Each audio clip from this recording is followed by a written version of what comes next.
இது குணாகேவா? அந்த இடத்தோட உண்மையான பேர் என்ன தெரியுமா?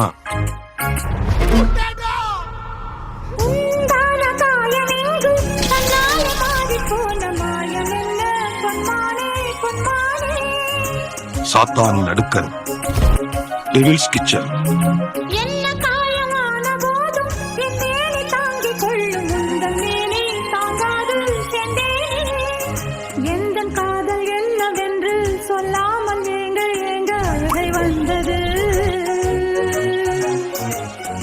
சோகம் உன்னை தாக்கும் என்றெண்ணும் போது வந்த அழுகை நின்றது. மனிதர் உணர்ந்து கொள்ள இது மனித காதல் அல்ல, அதையும் தாண்டி புனிதமானது. அபிராமியே தாலாட்டும் சாமியே நான் தானே தெரியுமா?